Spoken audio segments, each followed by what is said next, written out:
Welcome, Greek U Nation, to episode number 488 of the Fraternity Foodie Podcast. I'm your host, Mike Ayalon, CEO of Greek University. I'm a speaker and an author. Our fifth book just came out. It's called Perseverance and How to Be a Great Fraternity or Sorority Alumnus. So go and pick up that book on Amazon or Barnes & Noble today. We call these episodes the Fraternity Foodie Podcast because there is nothing like great food to bring college students together. Fun fact, meditation every morning is a great way for me to start the day. And there are a ton of apps out there, even if you're not an expert in meditation. That's okay. I encourage you to try it and see how your productivity every single day is going to improve the longer that you do it. And along these lines, let's talk to our next guest.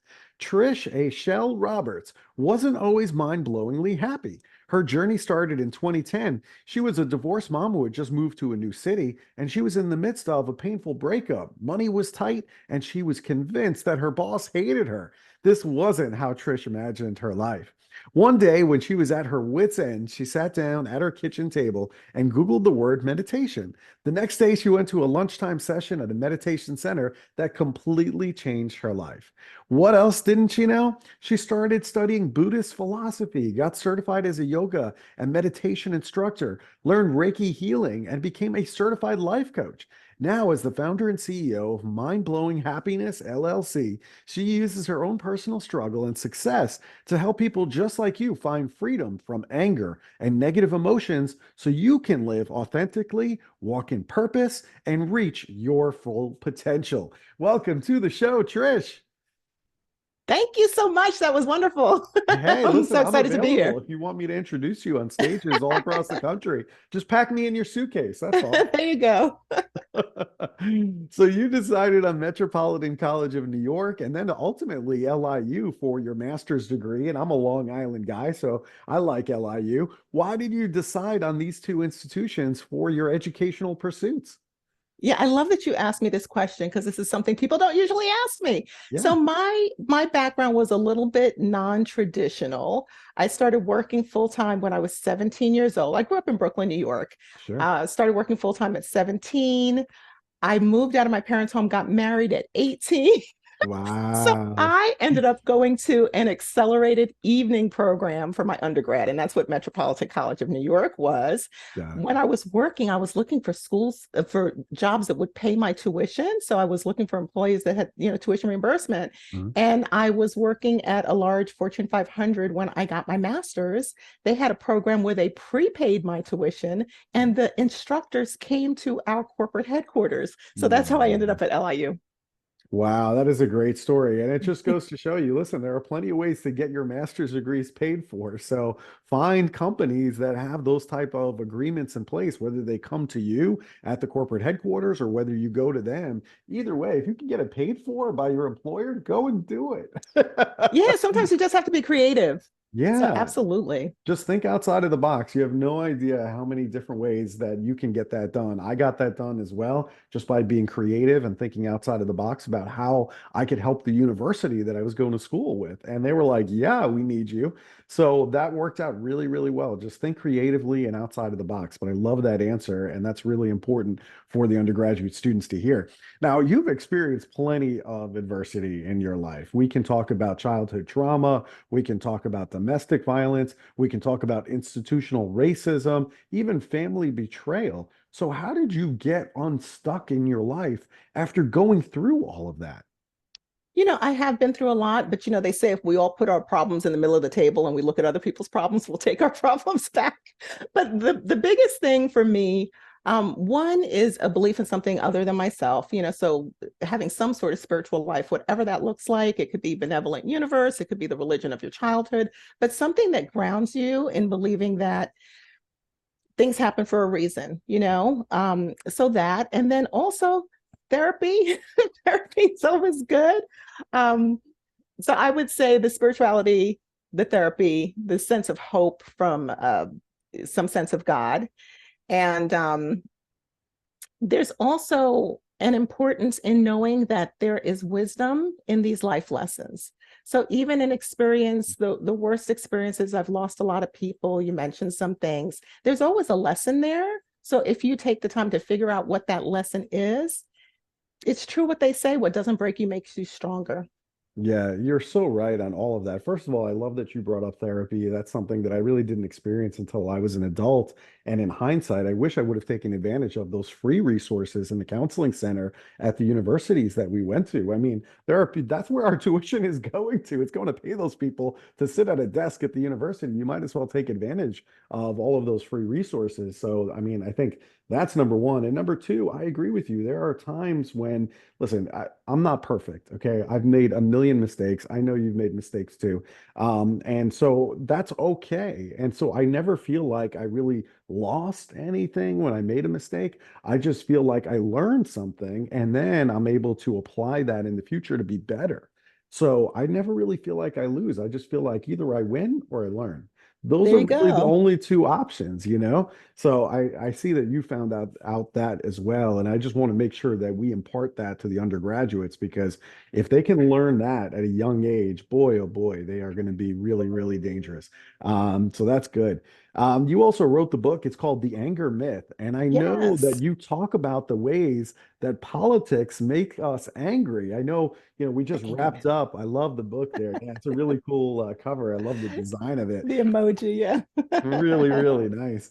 I mean, we just got done going through the DNC, and we're all watching to see who gets elected in this election for president. And I know you talk about the ways that politics actually make us angry. And at various points in this cycle, over the last couple of years, I've definitely felt that at times. So why do we get so upset over politics? If we didn't get upset over politics, we'd probably be a little weird. Because when you think about it, the government has a lot of control over our lives. Hmm. So the federal government, local government has the power to tax you in a whole lot of different ways. You could be imprisoned because we have laws that we have to follow. So there's a lot of ways that it impacts our lives. And then sometimes we take for granted the things that we get from government, infrastructure, protection, social order. So all of those things are just very impactful on on us. And then you also have the fact that politics is political, right? So because there's power involved for the players involved, sometimes they will lie to us, or flip-flop on issues and kind of generate this sense of malaise around it. We're not always sure that we can trust our politicians, but it certainly creates a breeding ground for some negative feelings. Absolutely. And I think about all the times when over the last, 20 years, I've been told, oh, you can't trust politicians. And that's kind of been drilled into our head, I feel like, over the last 20 years. And that's when, we start to see people who have no political experience running on that platform that I'm just going to run and I have no political experience whatsoever, but I'm better than the alternative. And I feel like that's why kind of we are where we are, It's for gotten many crazy. reasons. Yeah, it's just gone wild. It's like, all right, so you're a movie star? Okay, great. Let's put you up and you're going to be president and it's going to be all great. But like without that experience of, knowing people and being able to work across the aisle and, those relationships, you can't microwave those relationships. I mean, relationships are built over time. It's trust over time. And so like these newcomers that come in, whether it be as university president or president of the United States of America, you really need to have relationships in place to get done what you want to get done. So it just makes me think a little bit about some of that stuff. Well, Now, if we do have anger in this political or election season, how do we transform that anger into some productive action? yeah, so I want to share with your audience what I teach in my book, which is my 5-step tame and reframe approach. And you can use it for anything. You can use it for political anger. Your mom makes you mad, your teacher's driving you crazy, whatever it is. Mhm. So if we look at the example of political anger, and the steps spell out the word anger, which makes it a little bit helpful. Give me an example of something. You want to give me an example of something that, or you want me to give you one? An example of something in politics that makes me angry? Yeah. I mean, how about the high taxes that we're paying? If I'm looking at my paycheck and I'm looking at all these taxes that are taken out for things that I don't necessarily use, I mean, my kids are now in college, so it's not like they're going to public schools. My taxes are going to pay for the schools, and I don't have a kid in school, so that makes me angry. Perfect. Okay, perfect. I'm glad. All right. So you look at the taxes on your check and you're like, Yeah, "Rah," right? So yeah. the first step is to acknowledge your anger. Mm, Okay. So you're not going to pretend that it doesn't bother you. You're going to feel your feelings, but you're not going to like lean into it, like get all wrapped up in it and be angry all day, right? So you just acknowledge it. The next thing, the N, is to notice your breath. So, Michael, you're going to breathe, create a little separation between you and this feeling. I like to do, maybe 3 long breaths, count to 3 on the inhale, count to 3 on the exhale. It does bring oxygen into your body. It allows some clarity, lowers your stress level. So just take, a little bit of breath. The next step, and this is important, is to gear up your imagination. Most of us, when we were kids, we used to daydream. We might have had imaginary friends, did all kinds of good stuff. And then at some point, somebody told you to stop daydreaming, focus, do what you're supposed to do. mm, The thing is, we need our imagination in order to have empathy. We have to actually imagine being in someone else's shoes. So, like, say you look at the taxes and you say, well, my kids aren't in elementary school. What do I care? mhm. But suppose you imagine that maybe your kids were in elementary school, that you were a younger dad, Hmm. Hmm. you know, I and I wish. think, yeah, I know, right? Mine's out of college now too. But so you maybe take a few seconds and imagine what it would be to be in someone else's situation so that you can generate that feeling of empathy. The Mm, reality is, if you don't take care of the kids who are in elementary school, who are living on your block or in your neighborhood, it's still a problem for you. You just may not realize it in that mm, moment. mhm. But that's the third step, generating that empathy. And then the last piece is the E. So you're going to educate yourself. Mhm. The E can be one of 3 things. In the book, I talk about the 3 E's: educate, entertain, or enlighten yourself, depending what the problem is. But say for you, it's educating yourself. Maybe understanding better what your taxes are for, because I think sometimes we don't even know what we're paying for. So you go through, figuring that part out. And then when you're done, you can calm down, Michael, because the taxes you're paying are helping yourself. Or if you think that you're paying taxes that you don't want to be paying, then you can make a decision to get involved in your local, tax board or government. Mhm. Final step is to recognize your success. So you didn't spend the whole day being mad about something and doing nothing about it. You Mhm. actually made a motion to understand what it is you're doing, calm yourself down, and make plans to make a difference. Vote, right? Yes, yes. Don't get angry. Go vote. I like that. But it's true. So many people have removed themselves from the process, Yeah, yeah, or they vote without getting educated. yeah. Yeah, you're absolutely right. I mean, listen, if we could get, 100% or anything close to it voting in this election, I think that would be a wonderful thing. So, if nothing else, go vote. If you're mad, just go vote. I think Yeah. that's really, really important. So, And I like that. can I make a little comment Yeah, about disinformation? Because that's absolutely. huge and it's new. I call it the new gold rush. For a long time, I couldn't figure out why there was all this wrong information out here until I realized that people are getting very wealthy spreading wrong information. So it's Hmm. important to learn how to get good information. There's actually a section in the book on that as well. But something to keep in mind: when you're getting educated, you have to know where to get quality info. 100%. I mean, even on social media, I'm seeing all of these like AI fakes of political leaders that are talking. Yeah. And I'm like, this isn't even real. Like it clearly says like made by AI in the top right-hand corner. And then I see all these people getting upset on social media. And I'm like, this isn't even real. I'm But they like, don't know. no, but they don't That's the even thing. know. It's like And they it's don't going to even get know where to get worse. it. Oh my Hmm. gosh, it's so unbelievable. All right, so that's all really helpful. A lot of people feel guilt over things that have happened in the past. It could be that they're just frustrated about various things that have happened in the past. How do we get rid of all of those feelings and just lose it forever? Yeah. So In the book, I coined this idea of anger's 7 cranky cousins, which are the subtler versions of anger. So it's disappointment, annoyance, frustration, jealousy, impatience, guilt, and resentment. And you hit on a couple of them. Mm-hmm. A lot of people struggle with guilt. And I don't mean guilt because you robbed a bank. You should feel guilty if you robbed a You bank. should be guilty of that. But maybe guilt because you didn't do well on your test, for example, Right. right? Mm-hmm. So you can go through that same process with that feeling, acknowledge it, take a breath, use your imagination.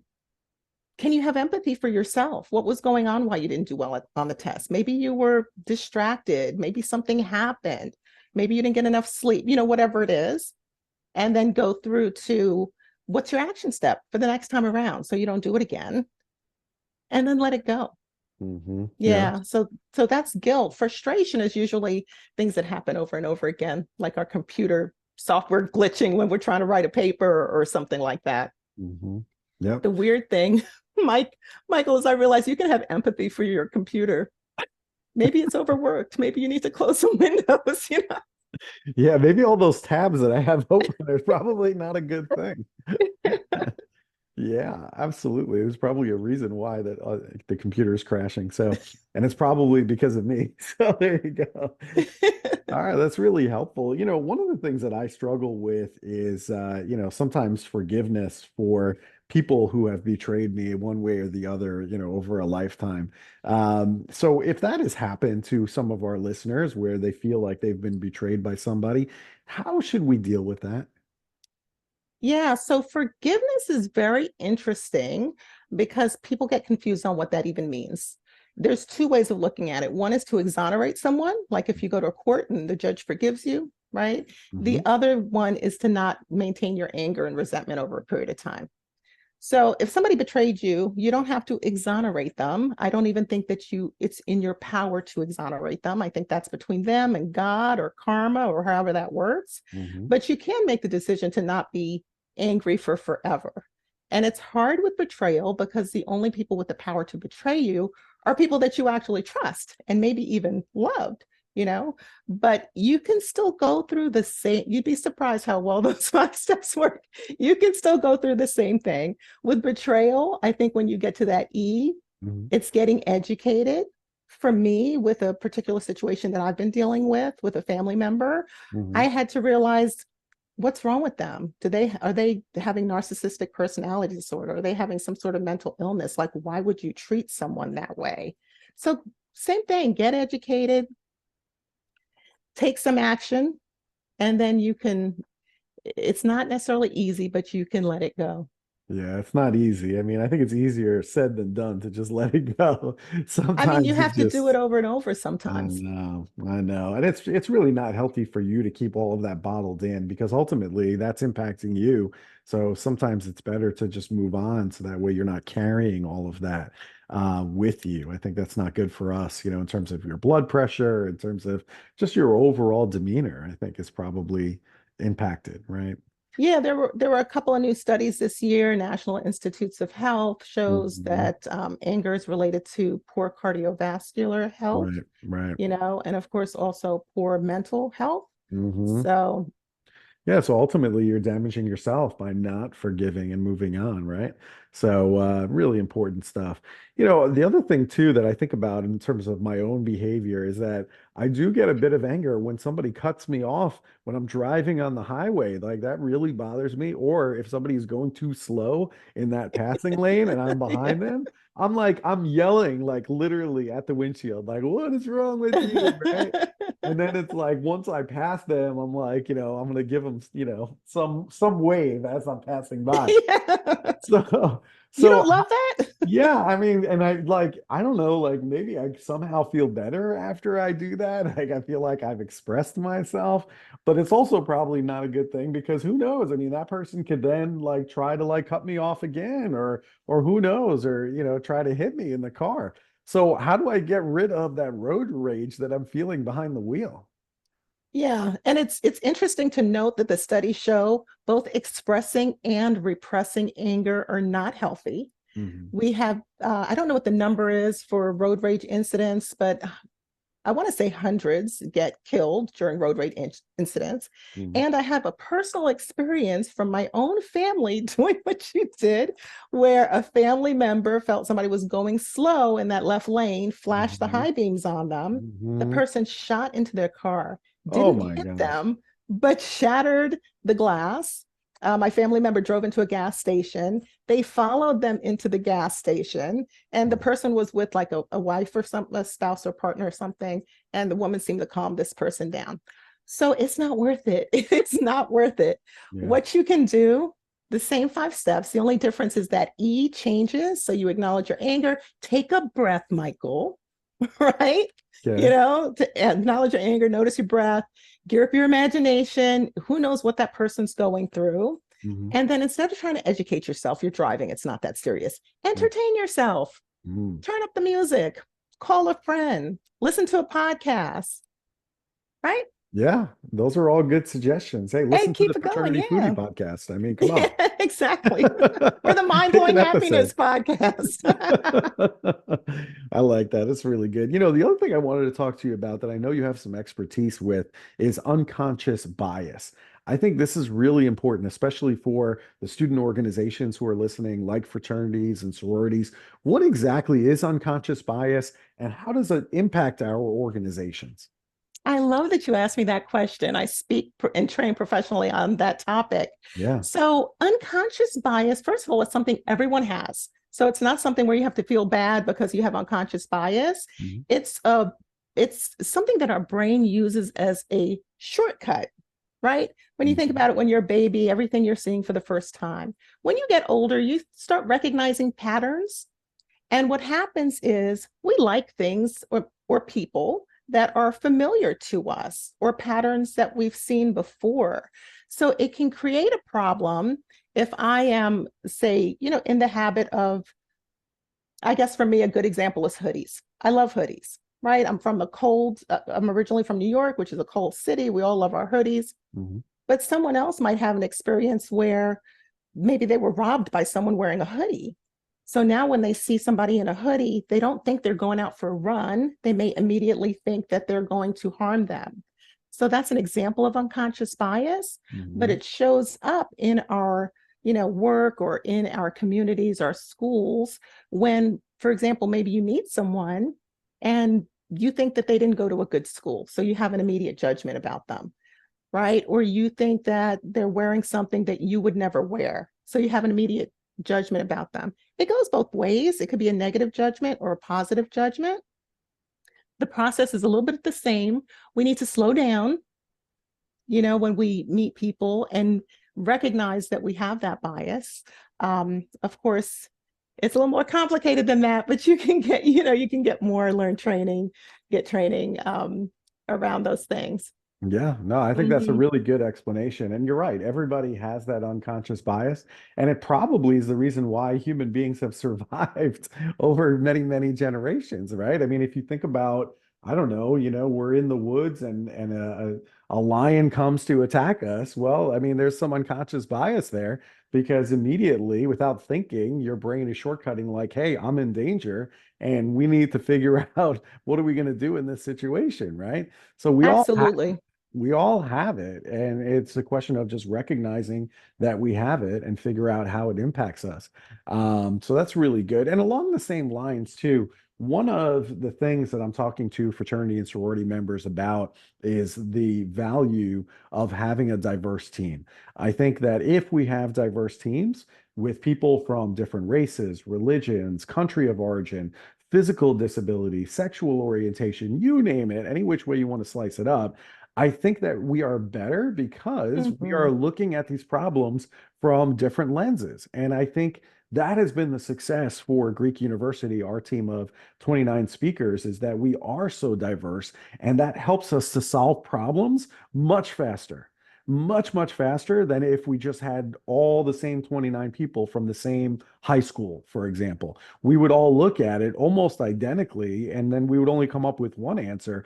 But because our team is so diverse, we end up coming up with literally hundreds of answers, and then we can spot what is the best answer in record time.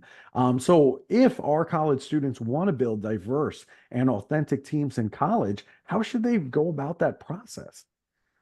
Well, first, I couldn't agree with you more on diversity. We learn so much by having people who are looking at a situation from a different lens. Mm. And besides learning more, it's just more fun. Like, imagine if you were eating the same meal every day. Nobody would want to do that. And so it's definitely great to mix it up. For people who are looking to, create more diverse and more authentic environments, there is so much training that's available on Coursera or LinkedIn, all of these different platforms. And of course, if you want to go beyond that, you might have a speaker like, myself or someone else come out and do a talk or do a training for you where you really can get more in depth and get your questions answered. Yeah, that's very, very good. I like that advice. And yeah, there's tons of resources out there. A lot of them are free, so you don't even have any like cash outlay. Look to LinkedIn and other places like that, and you can go and get all kinds of courses and certificates in these areas that I think will help your organization. Really good stuff. Now, my weakness is really good food. Okay, that's what I like to do. And I know where you live in Atlanta, there are some absolutely amazing restaurants. I live in Nashville, Tennessee, so it's only about a 4 hour ride. So I can be there for dinner tonight. Okay. So my question is, where should I be going for a great meal in Atlanta these days? So what you don't probably know is that I'm vegan. I don't know if you know that. Well, Hey, listen, vegan is good. I have no objections. Vegan. My okay. daughter is vegan, so I'm looking for Oh, those awesome. options. No, vegan is fantastic. Yeah. So one of my favorite restaurants in Atlanta is called Urban Fix. It's actually Okay. Herban Fix. Mhm. And I think they were one of the top rated restaurants out of all restaurants, vegan or not. And another favorite for like a grab and go is Tassili's Raw Reality. Their kale wrap is legendary. Legendary. Wow. Now I got to go check this out. All right. I'm going to go try them out. I'm going to let you know what I think. Okay. Okay. This has been a lot of fun. So, if our listeners, if they want to buy your books or maybe they want to invite you to speak on their college campus, where should they go to connect with you? Yeah, I would love to speak on their, on their campus. So my website is trishspeaks.com, and it'll take you directly to my speakers page. You can fill out a form, but it'll also allow you to move around on the website and check out other things. I am doing a mind-blowing happiness circle the last Thursday of each month. It's free at lunchtime. So that's another wonderful way to connect with me. And I would love to hear from your listeners. I love it. All right. Well, go check it out. It's trishspeaks.com. And that way you can get connected with Trish. This has been so much fun, so enlightening. Thank you so much for being here today. Thank you for having me. You got it. And to our listeners, if you enjoyed this conversation with Trish, I want you to like it. I want you to share it with other college students on social media. And we are going to see you on the next episode of the Fraternity Foodie Podcast. Thanks for joining us. We'll see you next time.